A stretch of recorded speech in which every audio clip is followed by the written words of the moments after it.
Good day, I'm Samantha Allen and this is your JIS News for December 14.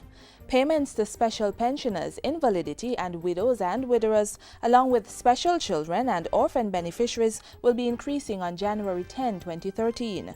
On Tuesday, Parliament approved an increase in the pension and benefit payments to special pensioners from $1,200 to $1,400 per week. The basic rate paid to old age, invalidity and widow or widower's pension will be increased from $2,400 to $2,800, while the basic rate paid to special children and orphan benefits will move from $4,200 to $4,900 per week. Labor and Social Security Minister Derek Kelly says the proposed changes are based on a recent actuarial review of the National Insurance Scheme, the NIS. To ensure the long-term sustainability of the NIF, while continuing to provide meaningful benefits to pensioners and contributors in the face of the prevailing economic conditions. The amendments will also result in the insurable wage contribution increasing from $1 million to $1.5 million per annum with effect from January 7. The contributions for domestic workers, self-employed and voluntary contributors will also increase from $50 to $100 per week. As at March 31, 2012, the net assets of the NIS totaled $71.5 billion.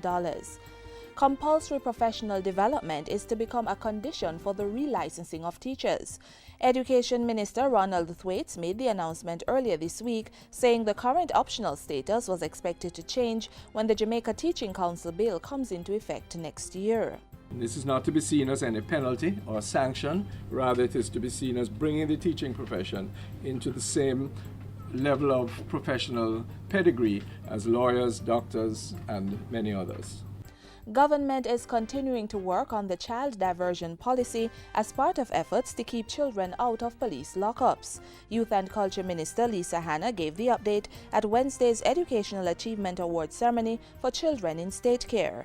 She said that until the child diversion policy is completed, various stakeholders are corresponding with Chief Justice Zayla McCalla to ask her to ensure that we have a system where judges don't send children to remand if there's another system that can take place. And we also now have before Cabinet a justice proposal for child diversion. More resources have also been pumped into the foster care program to move the number of children being fostered from 53% to 70%. So far, the ministry is at 63%. Minister Hanna added that the hiring of 2 social workers to find appropriate foster homes for children has been reaping positive results. As a result of that plan, we've kept over 900 children out of state institutions. 37 children in state care have received awards for their outstanding performance in the recent Caribbean Secondary Examination Certificate (CSEC) and Caribbean Advanced Proficiency (CAPE) exams. Agriculture Minister Roger Clark confirmed on Wednesday that the Irish potato sector was able to produce over 80% of the country's needs for 2012. Minister Clark said this was as a result of a working arrangement with importers and farmers. What we have done is to tie those people who want to bring the Irish potato in, tie them with the farmers. And some of them have brought in the seeds, some are doing a little thing. And what we're doing is that if Irish potato is to come into the country, those people who work with the farmers are the ones who will have that opportunity to bring it in. He said government would continue to work with the farmers, adding that there was to be a grant distribution of $20 million to farmers in Guys Hill.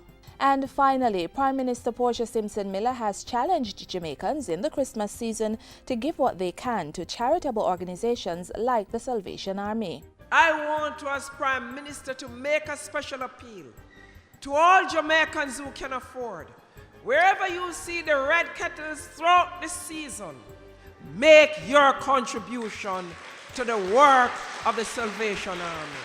On Thursday, Mrs. Simpson Miller gifted the Salvation Army School for the Blind and the Visually Impaired with a check worth $500,000 and a treat for the students.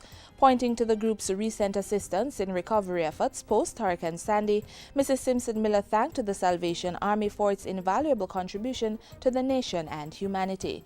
And that's it for JIS News today. I'm Samantha Allen. Thanks for watching.